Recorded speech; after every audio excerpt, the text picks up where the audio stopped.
Welcome to Happily Ever Aftermath. The podcast where we discuss relationships in movies and our relationships with them. I'm Polina Grunbaum. And I'm Diana Rojek-Skonard.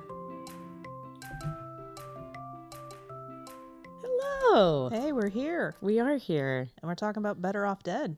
That's very appropriate to my mood. I just got straight... Oh, wow. That went so dark. So fast. I'm having a dark chat. Yeah, that's awesome right there. Isn't it? Is it? I'm sorry. This was my choice. This is... You have nothing to apologize for. It was a comedy that was dark, so that suited my mood. Strangely enough, not John Cusack's darkest dark comedy, which is kind of interesting. But we're in a Cusack Run. Cusack Run. I mean, I could say it all over again. It's not that catchy, but I'm going to keep saying it. It's really fun to say. Cusack it's not catchy, and we haven't found a catchier way to do it, but I just like saying it. Cusack Run. Okay. All right, here we go.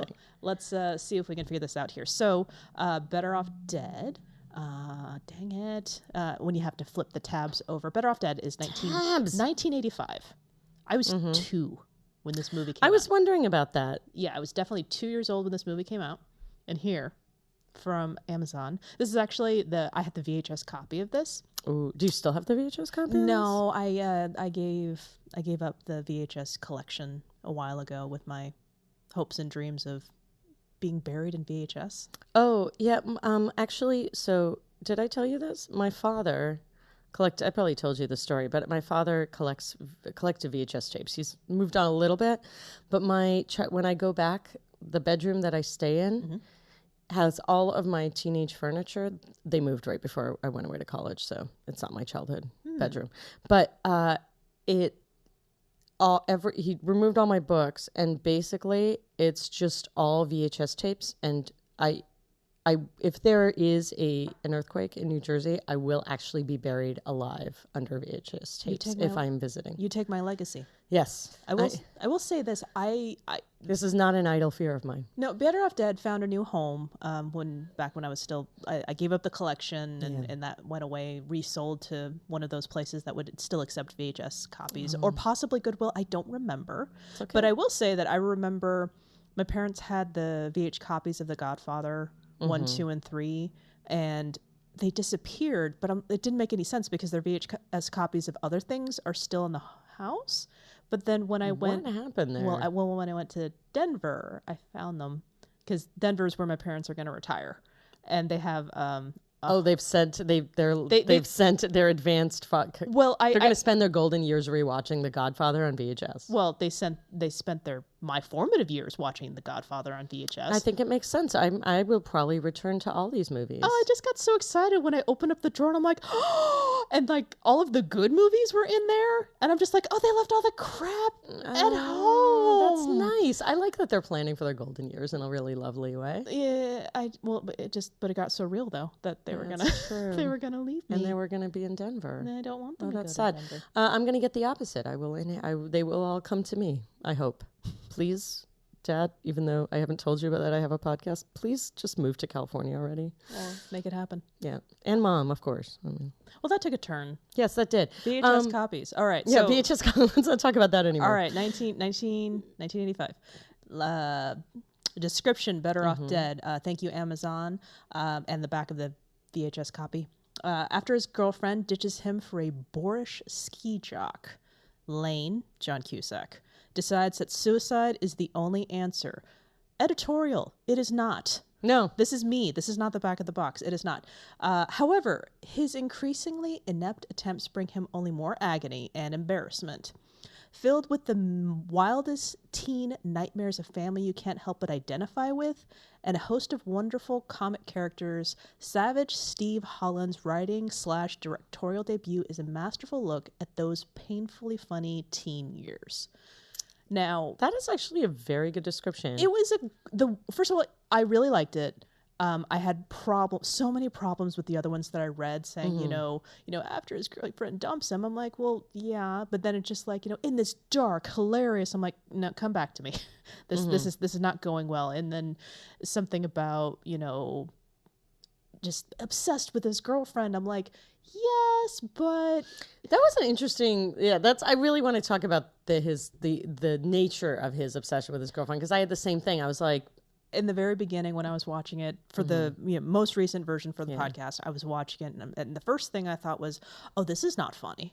Oh, this is kind of scary. Yeah. This is terrifying. And Lane admits that his girlfriend, they'd only been together for 6 months, because he's like, how could you throw this all away after 6 months? And then I kind of pivoted to, because pictures everywhere, his walls covered. There was an occasional ski poster, but pictures of her just everywhere, black and white photos, and the same one over and over again. There was the same one over and over again, and then his closet had hangers with her head in the center. And after a while, I got like, this is 1985. What access to printers does he have? Because I'm impressed. I mean, they were very high quality for that time. Yeah, exactly. I mean, now, you could send away for such a thing. But I wouldn't still. He would have to have spent some time taping them all to the hangers. That's the only thing I could think of. Side note as well, when he got a package in the mail. So his younger brother likes to clip the coupons off of the back of cereal boxes and various products and get the mail-in toy for, with proof of purchase and everything like that. So Lane actually gets something from the mailman, who is one of the many, many people who approaches him that asks if he can ask out his ex-girlfriend now. Yeah. And so I look at the zip code and I pop it in, and I'm just thinking, where is this movie supposed to, it says Simi Valley, Northern California. Well, they actually talk, at one point they talk about because I was trying to figure out where it was. And finally, at the end, they were like, Northern California. Yeah. I'm like, okay. Sure. I mean, it could be any suburban. I mean, it really is like a very captain perfect. Of the, he's trying out for captain of the ski team that early. And I'm just and he doesn't have to drive very far to get to a ski place. So then it all made sense. I was like, where is this? Because it's warm, kind of. Sure, sometimes. Yeah. It doesn't look like it's February in, so he's not going to the Poconos. Yeah. So in the suburbs, it looks like just your regular, bright, sunny, whatever, it could usual be. Teen movie, usual 80s teen movie, exactly. Suburbs. Yeah. And then they're skiing in snow and everything like that. And I'm like, is this? I had the same thing. I'm like, so Truckee? And at one point, doesn't he mention Truckee? I don't. Or maybe that was remember. something else I was watching. I don't know. Well, he falls into a Truckee. It does fall into a garbage truck. Okay, I have a question. So you had the VHS, you gave it up. You in my late 20s. In your late 20s. Yeah. Because you were giving up the VHS, so you've held on to it. So, do you have a DVD of this by any chance? No, I don't have a DVD of. I have, I think, 6 DVDs in my possession. Lord of the Rings trilogy, the little double thing that looks like the books in the green and the copper and the blue. I remember them well. They're in your house. Yeah, I was about to say you should remember them. Yeah, they're in my house. Yeah. I've memorized everything in your house. I have a copy of Die Hard. A double disc that Ryan and I watch every Christmas, or Christmas time, as one does. Yes, as one done. And interestingly, which I only found out about recently. And let's see, I have a copy of Cannibal Women in the Avocado Jungle of Death. Why have we never watched this movie together? Do you want to watch the movie Cannibal Women in the Avocado Jungle of Death? It can't be any weirder than, what was that Olivia Newton-John and movie that we watched together? Oh shoot, It Takes Two. It Takes Two. I was thinking it's a movie of another movie. I was like, it involves a number, probably a 2. That was like one of the strangest experiments we did when we were just thinking about starting the podcast. Exactly. Let's watch this romantic movie. What the hell are we doing? I'm sure it's not, but if you have an HBO Go subscription, watch this movie, and I would say don't watch it stoned. Well, it will blow your mind. Were you stoned? No. Oh. No, I was really glad I wasn't stoned. You fooled me if you were. No, I was not stoned when I watched this movie. No. Because I was hanging out with you guys, and I was like, this movie makes I can't. It makes weird. No sense. Yeah, but if you really, really like seeing Olivia Newton-John and John Travolta together, and you're tired of Grease, go ahead and go for it. Yeah, if you've watched Grease, one too many times. Weird. Okay, so go ahead. So how did you discover this movie? Obviously, was it sort of popped in while in preschool? I was actually going through the back of my brain. Also, I went to a preschool. It was in a home, so I think it was in their garage, and there was no TV. Oh, okay. We fought over the big car with the yellow top and the red bottom, and you shuffled with your feet. God, those were the best. Yeah, I wanted that so badly. No, definitely not preschool. But I was searching through my memory banks, and what I do remember is this absolutely was recorded off of, I want to say TBS, because various parts of it, I remember the bad dubbing of all the language that I heard when I got the VHS copy of it, the legit VHS copy. And I just remember all the stuff. I'm like, yep, that's cursing that was taken out in when I recorded this off of cable. I also have a vague recollection of, and it gets really weird when the story progresses, because do you ever flip the channels and for some reason you always miss the certain chunk of the beginning? Totally. And then you watch through the end? Yep. I did not. He was already broken up with by the time I would catch it on TV before I recorded it. So it was on cable constantly. It happened very quickly. No. I'm talking about he had probably already been through a couple of his suicide attempts before I would catch it on TV and I'd watch it. So side note to this movie. So he gets broken up with his girlfriend. He attempts, I can think of one. Rather callously. She breaks up with him very callously. Pretty harsh, I think it'd be in my best interest to date somebody more popular. Has a better car. Better looking, and it just so okay, let's see if I can remember. I can't remember the order, but let's see. He, 1, tries to hang himself. 2, tries to carbon monoxide poison himself. 3, tries to set himself on fire. 4, tries to jump off of not high enough. He would not have died had he just actually gone to the pavement. Yeah. All with quote unquote hilarious results. Yeah. According to people. Okay, so when he tries to hang himself, his mom is vacuuming and doesn't realize it. And he's on these steps and he just kind of in the garage, and he tries to put something over his neck. And as he's looking at it, he's like, what am I doing? And his mom opens the door, knocks him over, so he's actually strangling. But she's vacuuming. But you never see how he rescues himself. Yeah, exactly. Out of all of these, it's very weird. Yeah, so it's kind of strange. When he goes off of his friend Charles, played by Curtis Armstrong, as most people know him from Booger from Revenge of the Nerds. He's I think he has my favorite lines of the movie, not the best lines of the movie, but my favorite. Yeah. One of it, Lane, I've been going to this high school for 7.5 years. Yeah. I'm no dummy. I love that line. And he keeps hanging out with the little pig in the jar from science class. And Ryan does not understand why I find it hilarious, but when they're on top of the K-12 ski slope and he realizes does the snow. And he just I just the cocaine this, joke. This entire... Do you have any idea what the street value is of this mountain? This pure snow. And he keeps snorting really random stuff like Jell-O. Yep. I kind of thought that gag would continue longer, but yeah. And so he just keeps trying to sniff snow. Well, it's various versions. And then he rubs it on his gums. He does the whole 9 yards. There's the cocaine thing, but he even says usually we're such a small town, I can't even get real drugs here. Yeah. So that's a nice running gag. And also you see him pointing at Lane with a can of air pressure whipped cream as he's doing it, and I'm just when I was younger, that doesn't make any sense. Now it doesn't really make sense, but I know some version of getting high is involved with whipped cream. Yeah, not the Cool Whip tub, right? No, you do not. Do I rub that on my teeth? I mean, I suggest doing it and seeing what happens. Too many points. Yeah.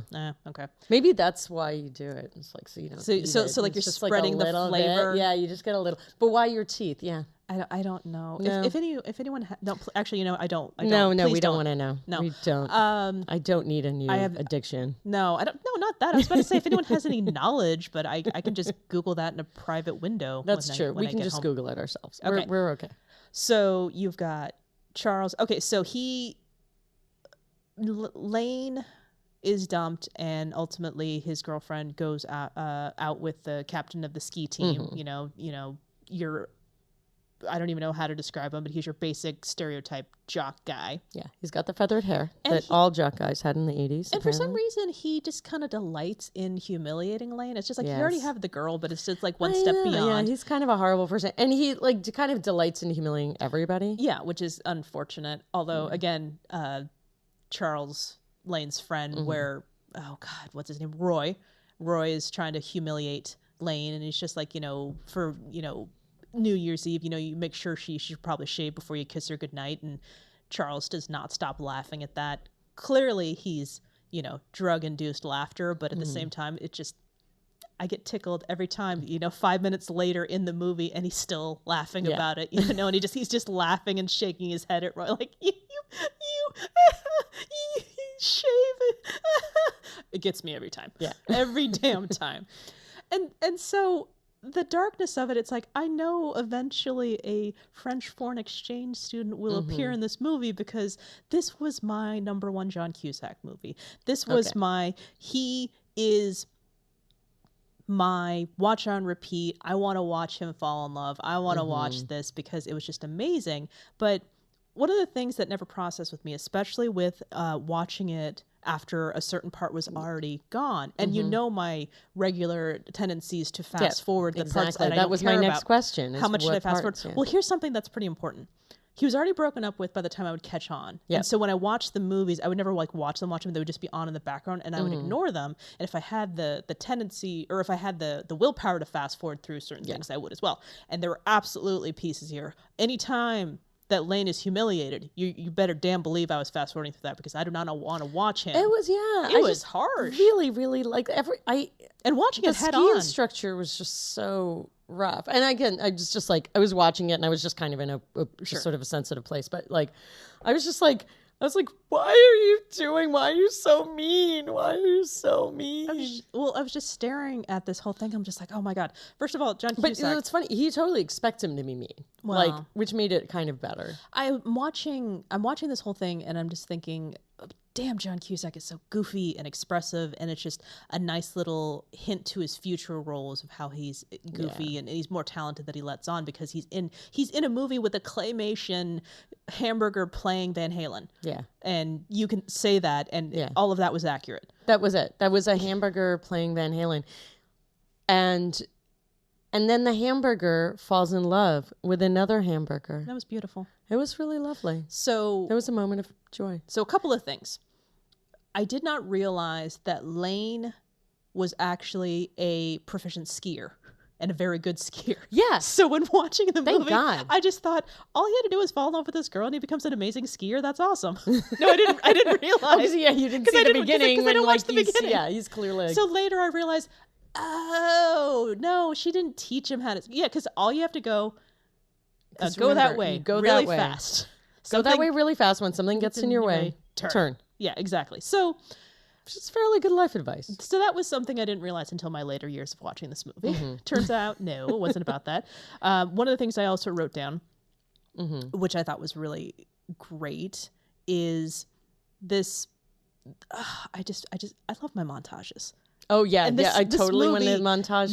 There's several montages. This movie not only has the working on the car montage. Okay, I love working on the car montage. I love a working on a car montage because I can tear it apart, but it's fun and it moves fast. I love a working on a car montage. Gets oil on his face and it's so adorable. And she's wearing coveralls and she's adorable. She's got a little bit of something smudged on her face in an adorable, well-placed way. And then the skiing montage. And it's just good music. The skiing montage was a really fantastic skiing montage. I loved everything about that skiing montage. It had some theatrics. Yep. It was playful. They were adorable together, even though they were wearing they were on skis and they were wearing a lot of clothes. Like, it was just a very sweet, romantic ski montage. And there was just... And yet it was playful as well. It was incredibly playful. So I'm having this... It's like...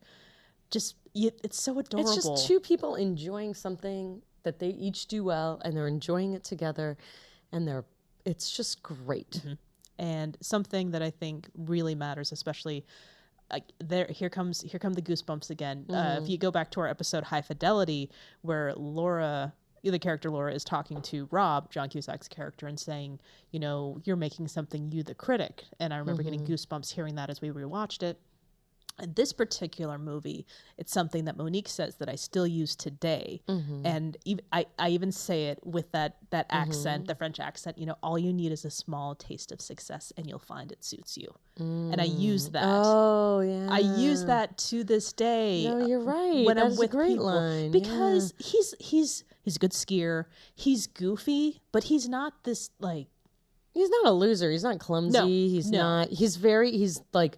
He has friends. He's like not just his friend, but he's clearly like he's good. And then of course when he gets broken up with, he becomes a mess. Not even on the suicide part, but he's just like I can get other girls. And then he has this disastrous thing where he goes out with the girl who's dating the basketball team. The entire basketball. Okay, I didn't even that one. I was like, I'm just putting that one down. I'm moving on. I choose to ignore that. But I'm also looking at it from my feminist 35-year-old lens. I'm just like, that's horrible, and he's obsessed with his ex-girlfriend, and this is all like, no. This is the 17-year-old brain of a teenager. Oh, totally. Yeah, this is what you're everything seeing. about it. Like everything, it's like the things that no one notices are, there's all these really goofy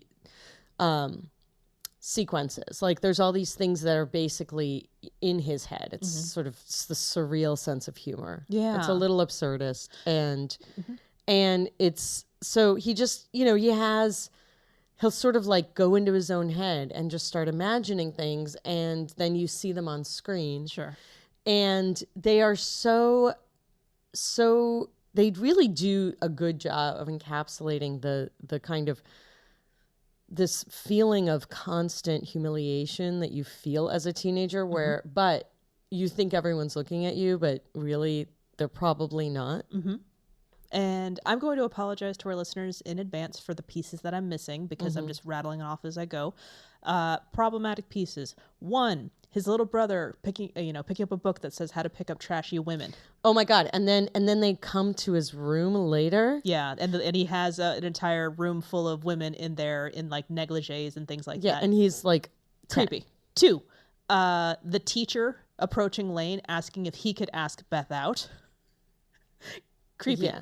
3, crap, what was it? Oh God. The guy who plays the geek next door who is hosting the foreign exchange. Oh my God! student. And he just basically she's a prisoner. Yeah. She is a prisoner in their home. It is assumed that she will go out with him. He physically moves. At one point, she is sitting. Yeah. And he physically moves a chair to be close, like her chair closer to him. Yeah. Like he has no concept of her own, even if he has no concept of her personal space. And this is kind of treated as like something funny, but I was having a really hard time with that aspect of it. Because he's very physically large. He's a physically large man. And so to comically nerdy and socially inept. That his mother had to get a foreign exchange student to show him what a real girl looks like. Joking about how, and it's like, oh, the language of love. And I'm like, well, first, there's so many problems, which is 1, you're bringing a human being over to basically be what? A plaything. Like yeah. It's so creepy. And like also you're trying to set up your like teenage son. It's creepy. I'm going to make it a little bit creepier. Oh God, please don't. My apologies, honey. Okay. But, No, I'm ready. Oh, so the actor that played him, his name I believe is Dan Schneider, and allegedly you can Google all of this, but he's recently cut ties with his relationship with Nickelodeon Studios because there are a number of circulating rumors that he has had inappropriate relations / with his all the girls that he has possibly groomed up in the Nickelodeon sphere. Look it up, take a look at it. People have made accusations. I can neither confirm nor deny. No. But I tried to explain it to Ryan, and he's just like, that sounds horrible in this movie. I'm like, no, honey. When I said that this guy's like the Nickelodeon Harvey Weinstein, I didn't mean in the movie. In the like context. in real life. No, but like allegedly in real life. That's so. So that's it's like seeing Kevin Spacey in a movie. It's just like, I don't feel good right now. Oh God! Now I'm really glad I didn't see that. So what was it? So John Cusack is super charming, I think, in this movie. He's such a baby in this movie. Such a baby. Okay, so I had a really hard time finding this movie, and as I think I've joked about before, I have a terrible memory. And so I tend to actually try to watch the movies like, soon before the thing. So I don't have that like thing where I'm turning into my mom, like that girl with the thing, which I still do. Monique? Just with anybody. So she, and so I had to watch it on YouTube, and I think they also taped it off of TBS because I don't remember any cursing. Oh, really? It's not overt. It's just no. There probably was, but I just, and I, Monique is played by Diane Franklin, and so who's also from Bill and Ted's Excellent Adventure. Super sweet. She's got a great presence on Twitter as well. Does she? I may tag her in a post future and tell her thank you so much for Monique. Yeah, I loved Monique. I thought like actually that's what was. She is whip smart. She is a jack of all the important trades in this movie. All the important trades. She can fix a car. She can look good in overalls. I mean, that's like a killer combo right there. She can ski the K-12. She can ski the K-12. She is fearless. She has a killer sense of humor. She loves action. When she knows to fake not speaking English. Exactly. And she also, when Roy is hitting on her in front of, Ricky, just like, oh, your last girlfriend liked me just fine. And she shakes up the can of Coke and opens it up. It's like, oh, it's so très stupid. Yeah. Oh, I'm just like, she's just good. And she's such a good sport. And she goes after what she wants. Yeah. And without like, it's, I took this communication guide, and it was the difference between being aggressive and assertive. Right. And although she does trip him to get him to slow down. She does. At that point she was aggressive. Yes. But she's like very super, super charming. Not a great accent, but I thought that was kind of the whole joke. I'm American, and that French accent was just fine. Did it work well for you? I don't know. I just like this movie a lot. You just wanted to speak in that accent. I do really love her. I'm not an international traveler. Oh, yeah. I'm so sophisticated. So she's certainly, she had a better French accent than I can do. Other than, the humor, and I felt like it definitely put me back into that childhood thing. What was it, or teenage thing, but what was it about it for you that, sorry, I remember where I was going with this, and then I'll ask you a question. Okay. So I couldn't find this movie. Mm-hmm. And so I looked everywhere. I was like, I am willing to spend any kind of money, but I need this movie in the next 72 hours. Mm-hmm. And I could not guarantee that. And so I only could find it on YouTube. Thank you to whoever put it there. You saved my life. Okay, I'm not holding a knife to your head for this podcast. Yeah, okay, good. Yeah, I would have to. Saved your life. Saved my life. You saved our schedule. Thank you. Yes, yes, exactly. So thank you. I want to out you.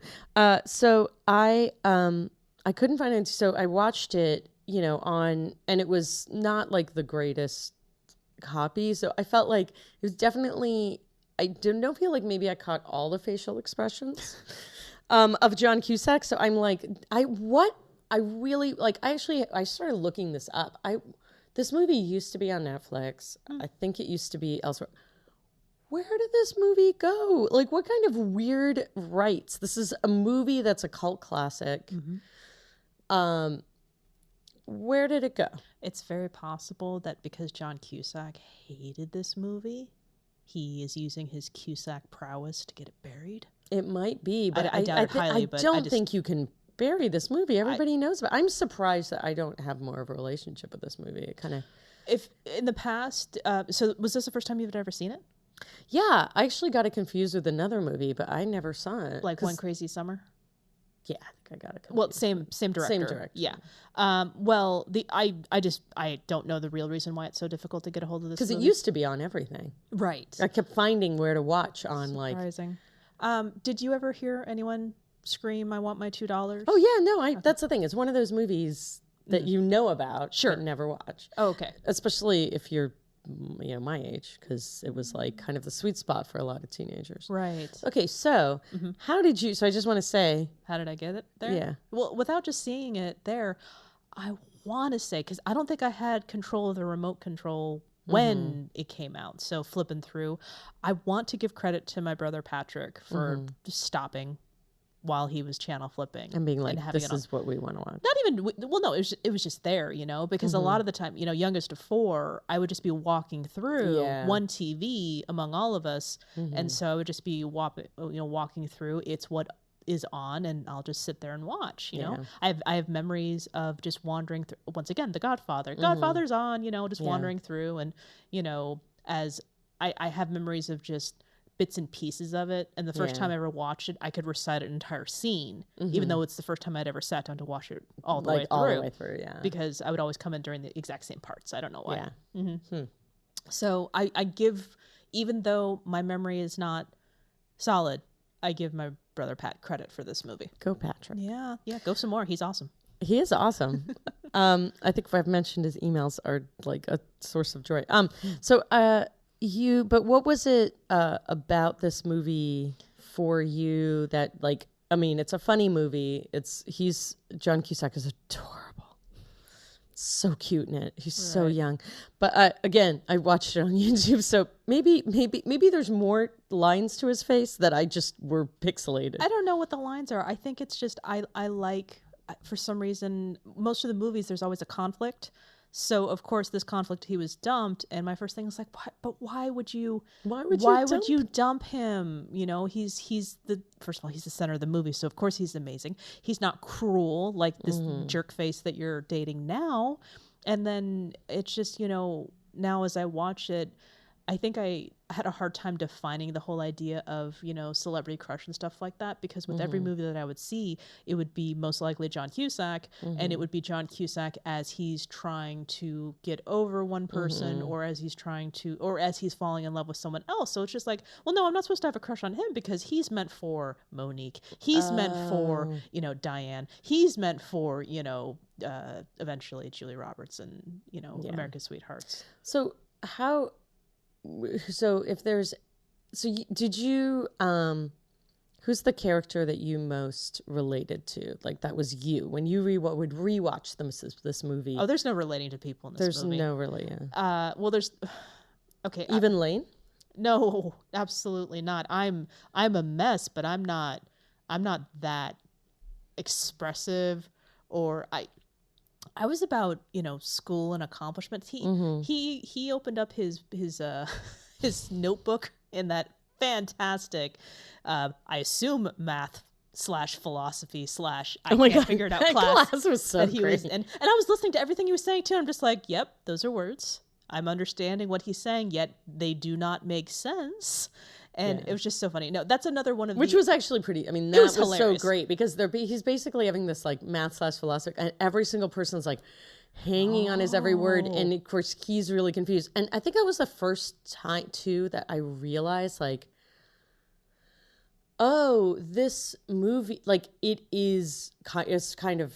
It's not really farcical, but it's kind of surreal. It's got this, it's absurd. It's a little absurd that I was like, oh, okay. It's not that ever, because I was like, why is everyone so into the math? Like, right. Because it's a math class. And, well, it's just a version of what you'd always think. Why does everyone get this? And I'm just exactly. Like, and he's the only one, and everyone pulls out these, it's like, okay, now go work on this thing. And everyone pulls out like this beautiful paper and big notebooks, and he like finds some like piece of paper that he like threw his gum into, and like that's the thing. And it says, do homework. And he goes, oops. See, that's just the icing on the joke. There's lots of like great, like, I actually would totally, like, especially if I could watch it where it didn't give me a headache. Like, I would love to watch this movie and just like, I think it probably like jokes would, the sort of detail of the jokes would be better. So in the end, Lane has like a confrontation with Roy Bully Man, and he decides that, you know what, I'm so tired of you doing all this, you know, I'll take you anytime. And he's not talking about fighting, he's talking about skiing, you know, the sweet spot.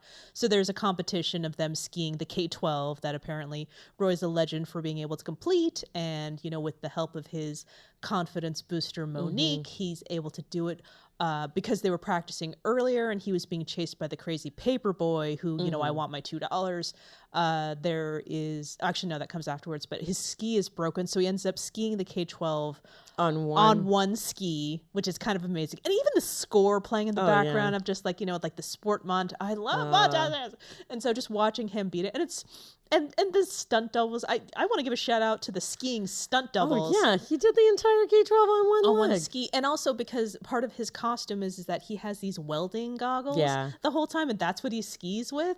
And so you can't see out of them. So they had to ski it while being forced to, you know, look forward. It's in the trivia, and I thought that was like, oh my God, I love these guys are just keeping the realism of this incredibly absurd movie. Yeah. Which, of course, is not realistic. But there's this thing where, you know, in the end, Ricky comes back to get Monique because after he finishes the K-12, the ex-girlfriend's like, oh my God, you really are the best. And she kisses him. And then Monique gets sad. And then she gets taken by the next door neighbor boy. And Lane, you know, runs back after her. And I love this. It's like a big action movie. Even though the big finale has already happened, we get one more action sequence of fencing with ski poles and, you know, fighting for the woman that he loves. And he just like, you know, sweeps her off her feet and takes her off to where she wants to go for being, you know, she's in California. She wants to see Dodger Stadium.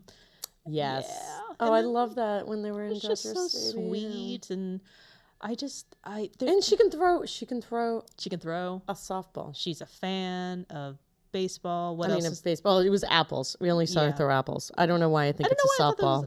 For some reason, when I was watching it originally, I thought they were lemons, but they might be lemons. I don't think they were fruit. I wouldn't know. I couldn't really even tell the color. Did you at least maximize the screen? I did it. I tried to actually watch it on our TV.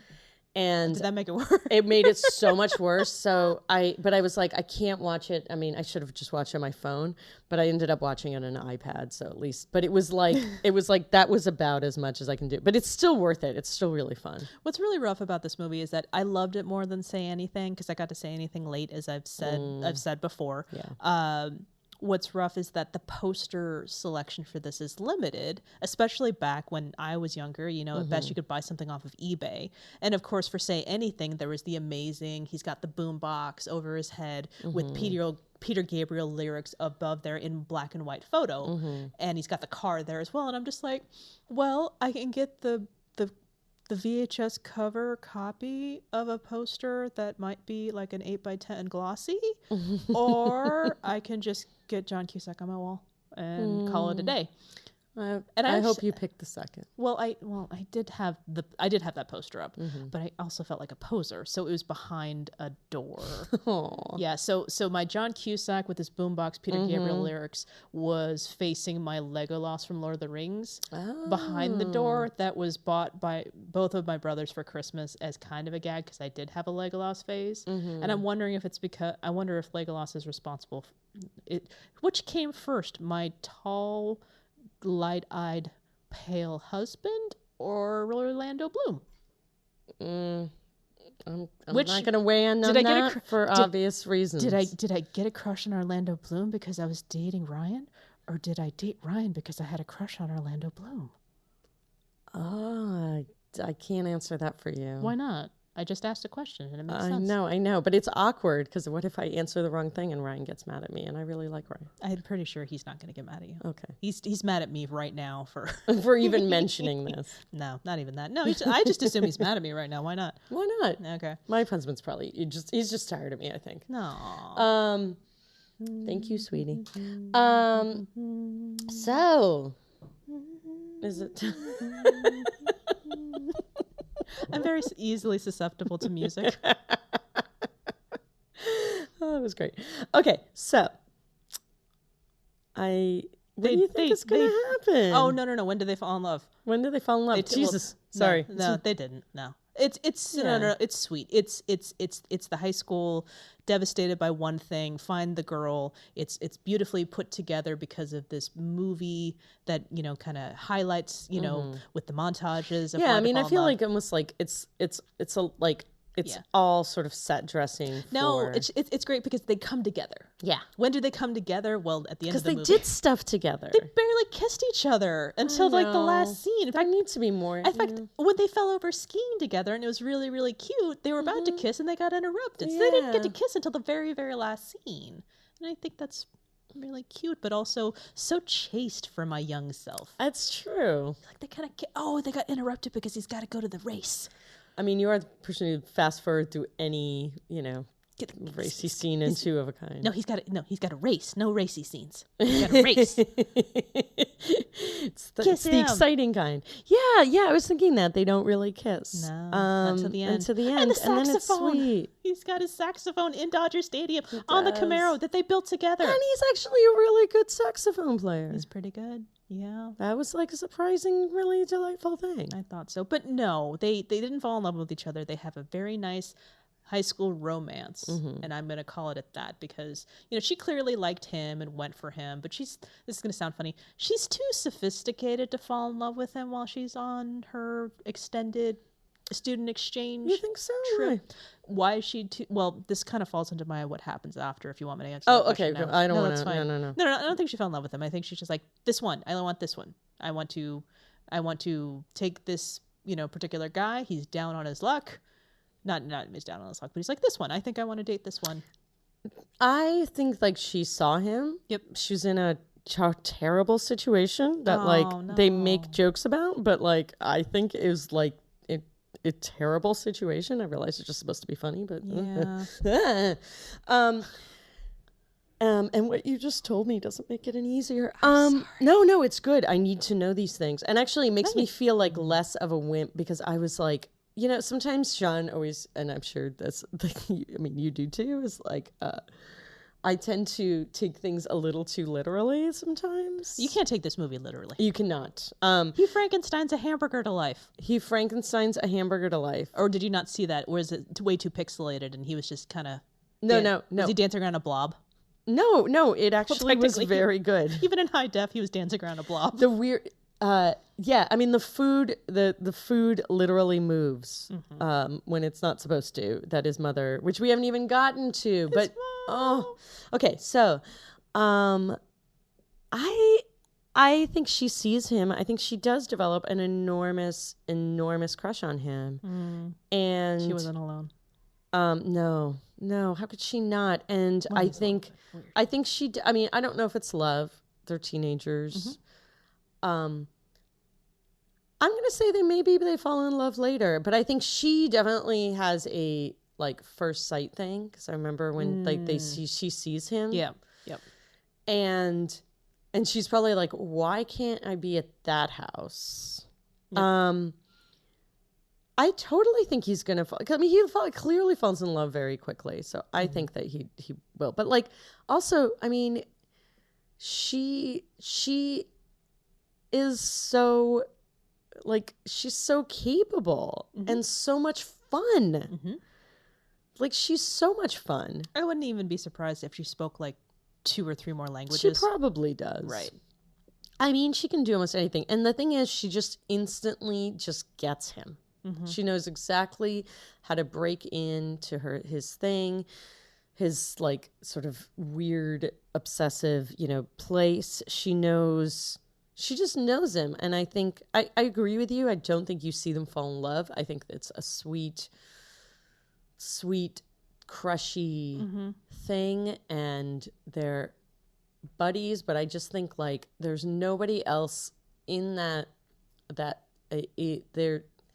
really gets him except for her. Well, and you know, it's a very silly movie. And you don't see a lot of, like, you know, emotional scenes. But how, like, I mean, they just, like, they have so much fun together.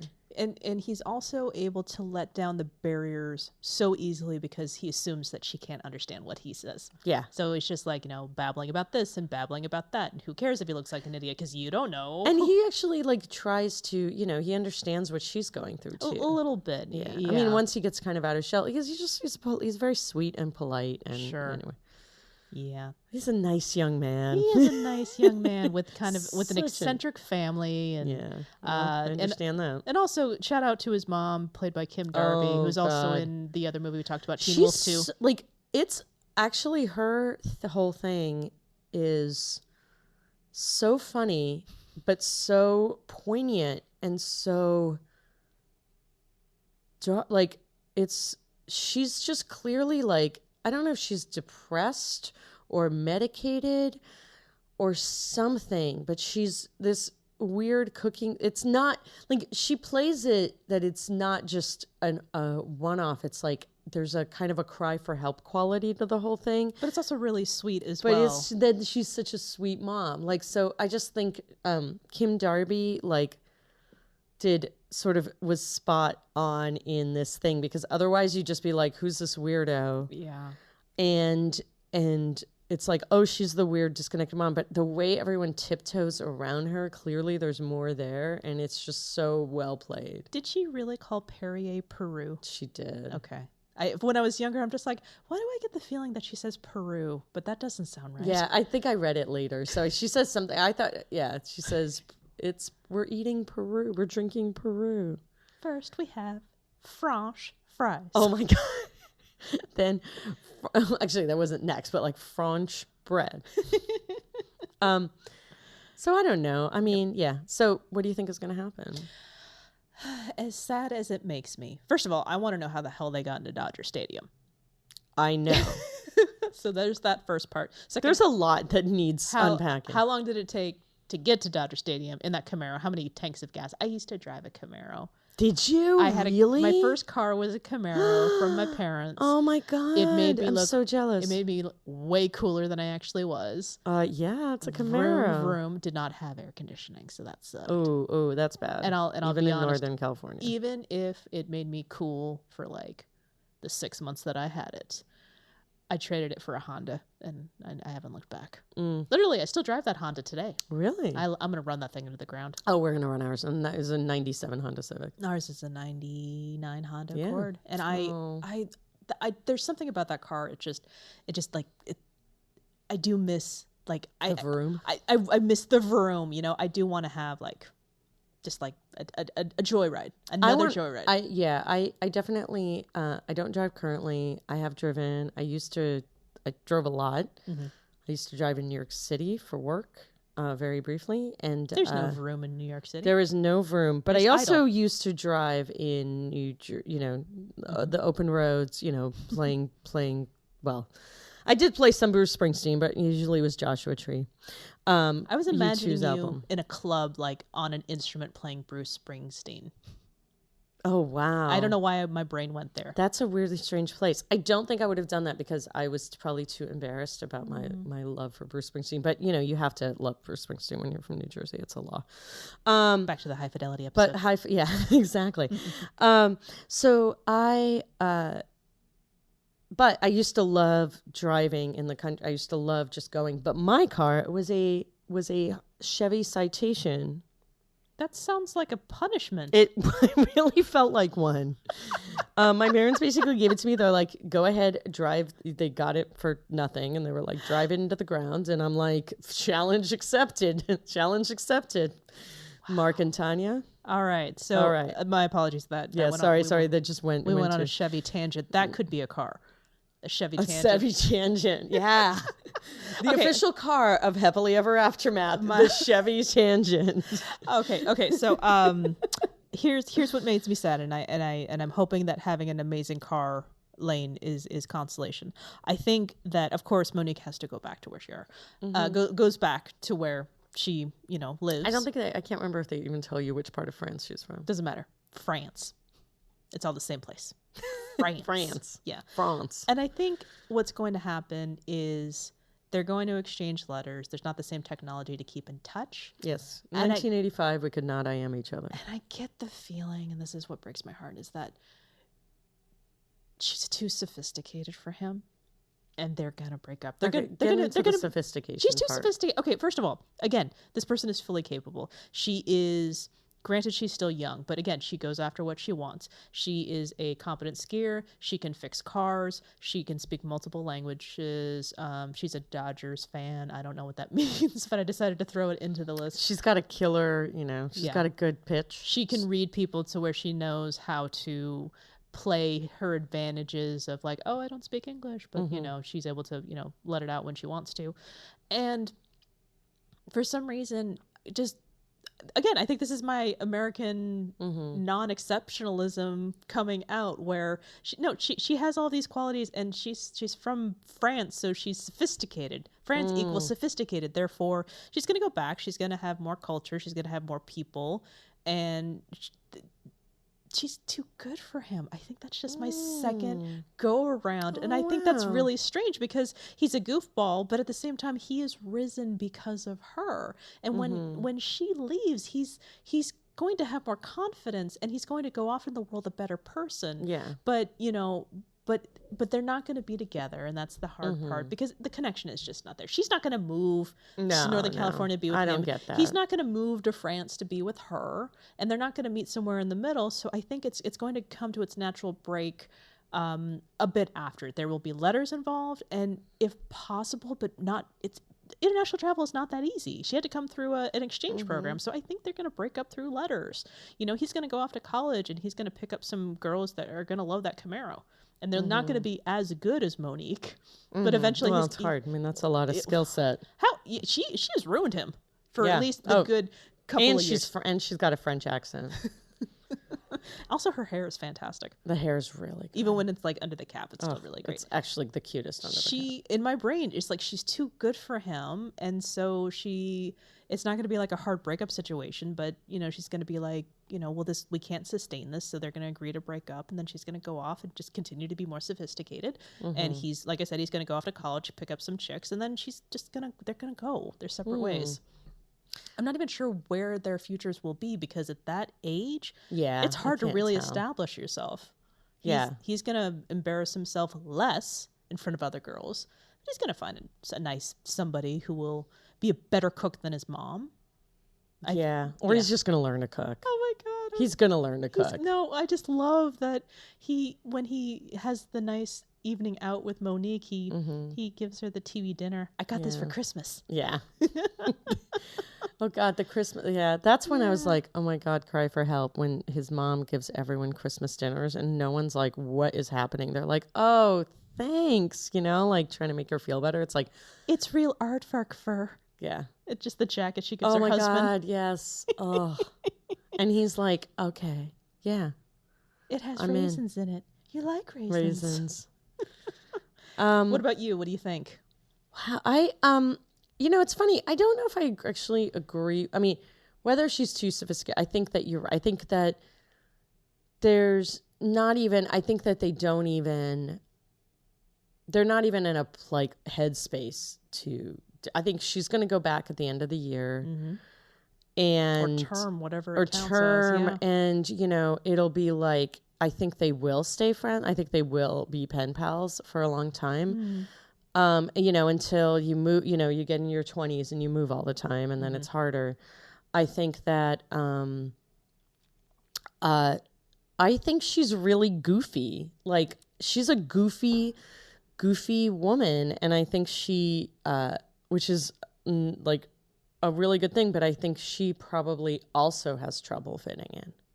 Oh, do you think that's why she probably just wanted to do something different? I mean, I don't know. Do you think that's why she gravitated to him? Oh, completely, yeah. I mean, that's the thing. They both share, like, I think because remember, she's living next door to him, so she sees him react. She sees him try to do things. She sees, like, it's not just like she sees him in school and she thinks he's cute. I think, like, a lot of the things in that house happen outside of the house, and the two neighbors are friends. She sees him wear crazy outfits. She sees his notebooks. She sees, like, She sees him come out in a bed sheet wrapped around him as he tries to set himself on fire. Set himself on fire, which is also like a fear of mine. So that was troubling. So I just feel like he, so I feel like that's why she's like, oh yeah, thank God. Because the thing is, she may also live in a small town in France and can't find her people. Do small towns exist in France? Of course. I'm not sophisticated. I don't think you have to be sophisticated to assume that small towns happen in France. Okay, fine. I don't have the internet there's right now. a lot of there would have to be a lot of I mean, they're good. I realize that Paris is known for its city planning, but they can't city plan the entire thing. You can see the Eiffel Tower from every point in France, right? Sure. Yeah. I mean, if you squint, you can see the Leaning Tower of Pisa, right? Right. Okay, good. So I just feel like, I don't know, it's just like she's but I think that she will ruin him for everybody else. I could see that. I think she will ruin him for everybody else because if Beth ruined him for like 6 months, actually, a good girlfriend. Yeah. And she wasn't even that, she wasn't terribly interesting. No, that's exactly my point. If you become that obsessed with Beth for that period of time. I wonder if maybe they'll break when she's like, you need to take these photos down. Or do you think he took them down? As the movie progressed, the photos, I noticed his room wasn't covered in Beth photos. There was like some ski photos. Notice. Yeah. Okay. Yeah. So he probably did. At some point. I mean, he was still like just talking to her photo and everything, but all right. So you think I think they will, but I don't know what's going to happen to them. I think Monique will go on to to take over the world, because she can do anything. And I don't see any limits to that. And I think he will actually, he's got a lot of confidence now and he's, I don't know. But I don't know what's going to happen to him. Right. No, well, them after the fact, their lives, it's moot because they're no longer together. Yeah, and we don't care. Yeah. It's too hard to pinpoint these young lives. I mean, we managed to do it with other movies, but... Yeah, but you get more detail. I mean, this is very much... I mean, this is not meant to be a character study. It's meant to be sort of a place in time. Well, also, I think that Monique is somehow... Whatever she plans to do for a living, it's not going to involve skiing. It's not going to involve cars. She will keep enjoying the Brooklyn Dodgers. Yes. And somehow she's going to master something else. Oh, she's just going to keep mastering stuff. Yeah, it's so unfair. I know. Yeah.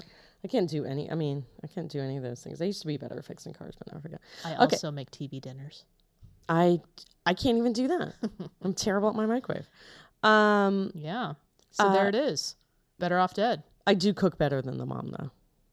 Okay, can you get a pot with octopus tentacles moving? Oh my God, watching those octopus. The fact that one was severed and then she started moving. Exactly, and it moved. Oh my God, yeah, okay, you're right. I can't make octopus tentacles move after they hit a pot. Well, but I don't feel like that was never like a goal. Well, she uses recipes, so. Yeah, so maybe she's better than me because I don't. That was better off dead. Yeah. Yeah. So the Cusack Run continues. Yes. Polina, enlighten them. Well, I'm sure you all know where this was going. The last selection. But for this period. The last selection for this period, though who knows? Say Anything is our next movie. ... Say Anything. Mm-hmm. Oh, that's a really big one. That's a really important one. I'm trying so hard not to sing right now. Okay, but anyway, let's move on. So get ready for Say Anything. Yes, go watch it. Thank you so much. I hope it's not just on YouTube. I haven't actually looked. Well, it deserves a better YouTube. I hope so. Than YouTube situation. So thanks for joining us. If you want to reach out to us, we would love that. You can get us on Twitter at HEAMcast, HEAMcast. We're on Facebook at Happily Ever Aftermath. For those of you who have something who want to preemptively talk about Say Anything, you can get us at contact@heamcast.com. Thank you so much to the wonderful group we're part of, the Lady Pod Squad. Thank you, guys. Hit the social media channels and do hashtag Lady Pod Squad, and you will find a plethora of podcasts. You will never be bored. For when you're, when you want to run away and drive off in your car, you can do that with the Lady Pod Squad playing on the radio. Yes. Or on your whatever. Yes, and go check them out because they're fantastic. And something, as I gained my confidence in our High Fidelity episode, if you like us, please tell a friend. Yes, please. Let them know that we're out there, and if you like us, spread the love of what we're talking about. Yeah. We appreciate it. And please, email us, Facebook us. We love talking about these movies because it's always hard to only fill an hour. And also, you can leave us a review on iTunes. We would love it if you did that. That actually goes a long way, and we love reading them too. It's like such a delight. Yeah. First we're just be like, dude, why is someone? Why are these? They like us. I think so. I think they like us. I think they like us. Okay. Yeah. Okay. And then, in fact, a little side thing. If you leave us a review on iTunes and you let us know. Email us with any means necessary. We will. By any means necessary. Yeah, we'll send you a sticker. Yeah. They're really nice. Yeah, leave us your address, and we'll mail you a sticker. I can't electronically send you a sticker. No, I was thinking about it. Those are not. Those They're complicated. Things that we can do at this moment. Our technology is not there. I'm not going to let it get there. No, that would be weird. So thank you again. Yeah. And we'll talk to you next time. See you soon. Bye.